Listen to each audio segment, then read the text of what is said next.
The world of international trade is usually quiet, a realm where deals are struck behind closed doors and the hum of commerce rarely makes headlines. Ships glide silently into port, goods cross borders with little fanfare, and the machinery of global business ticks along, largely unnoticed by the public. For decades, the relationship between the United States and Canada has been a model of stability. Two neighbors bound by geography, history, and a shared commitment to prosperity. But today, July 21, 2025, that silence is shattered. Newsrooms across the world are abuzz, urgent headlines flash across screens, and journalists scramble to make sense of a sudden, seismic shift in North American relations. A dramatic conflict is erupting between the United States and Canada, two allies now at odds, their flags now symbols of tension rather than unity. The world watches as protests break out and diplomats exchange icy stares. At the center of this storm are two powerful figures: Donald Trump, the aggressive and unpredictable former US president, and Mark Carney, Canada's calm, strategic prime minister. Their personalities could not be more different, yet both are determined to defend their nation's interests at any cost. The spark: Trump's threat of a sweeping 35% tariff on all Canadian exports, a move that sends shockwaves through boardrooms and border towns alike. This isn't just a policy change. It's a declaration of economic war, one that could destabilize North America's tightly woven economy and disrupt the lives of millions.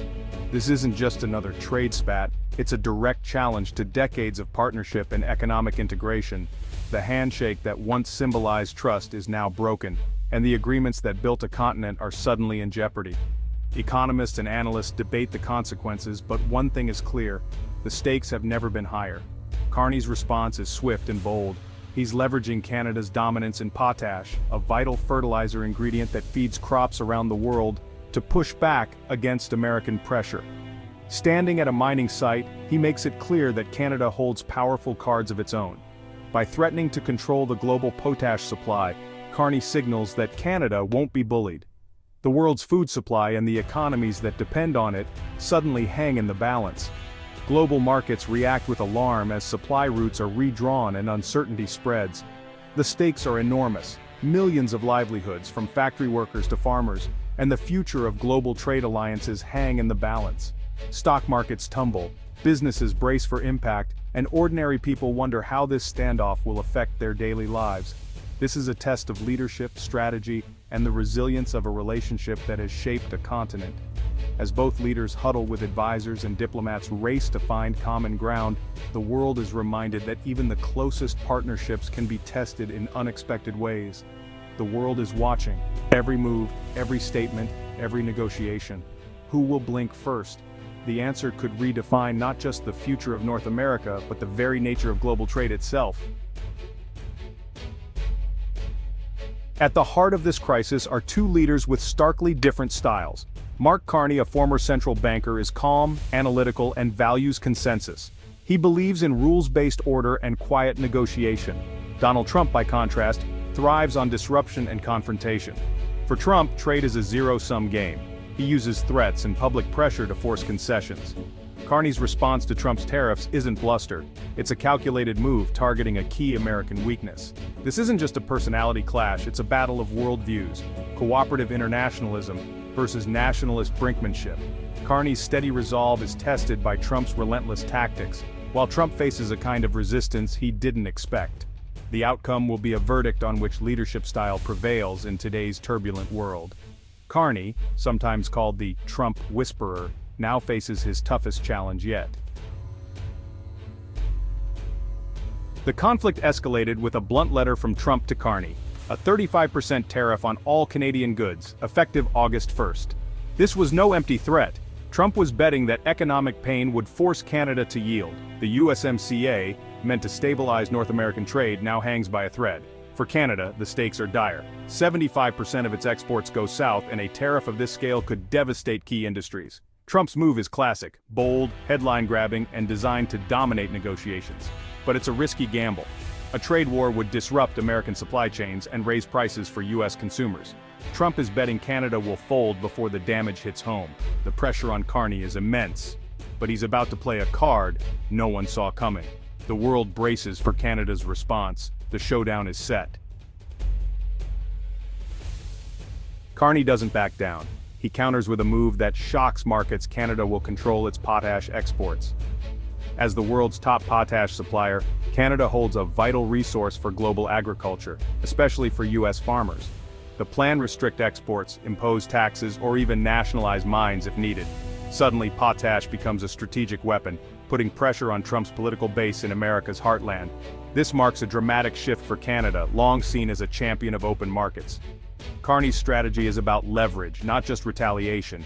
He's forcing the U.S. to recognize its own dependencies. By threatening America's food supply chain, Canada gains new bargaining power.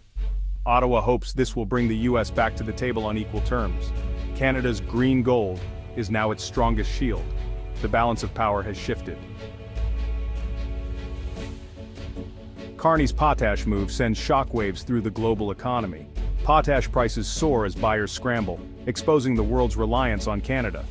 American farmers, already under pressure, now face skyrocketing fertilizer costs.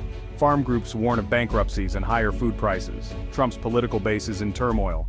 Wall Street reels as uncertainty rattles markets and cross-border businesses. Investment stalls and the risk of a full-blown trade war looms. Trump lashes out, accusing Canada of blackmail and threatening harsher measures. Economists warn, there are no winners in this standoff, only pain on both sides. The livelihoods of millions now hinge on what happens next. The economic chess match has reached a breaking point. The world waits for the next move. The world is riveted as two longtime allies, Canada and the United States, suddenly find themselves at odds.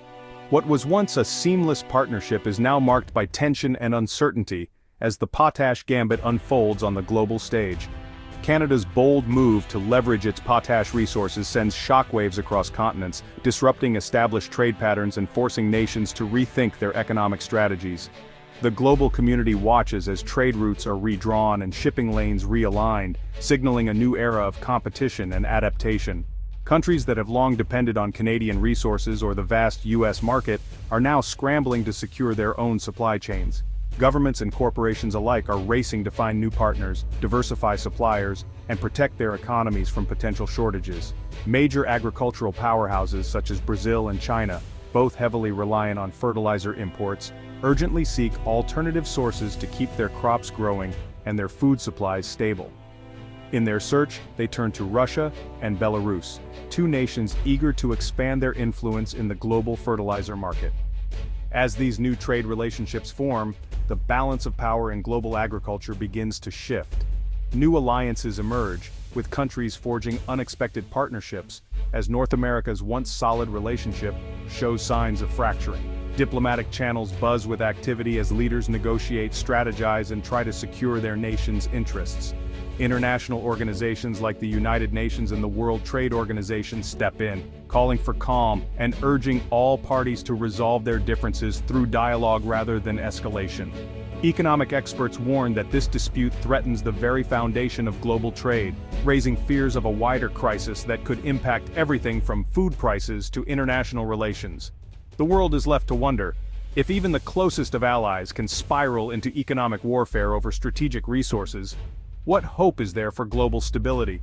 Business leaders and ordinary citizens alike watch anxiously, aware that the outcome of this standoff could reshape the economic landscape for years to come. Canada's move becomes a powerful case study in how even smaller nations can wield their strategic resources for leverage, challenging the dominance of larger powers and rewriting the rules of engagement. Allies and rivals alike take careful note, analyzing every development and preparing for a world where old assumptions no longer hold true. The rules of global power are changing before our eyes, as nations adapt to a new reality shaped by resource competition and shifting alliances. The potash gambit is more than just a tactical maneuver.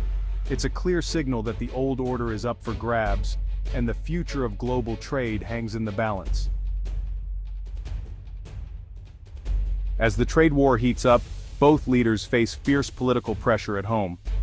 The escalating conflict isn't just about tariffs and trade deficits. It's about the very identities of their nations and the promises made to their people.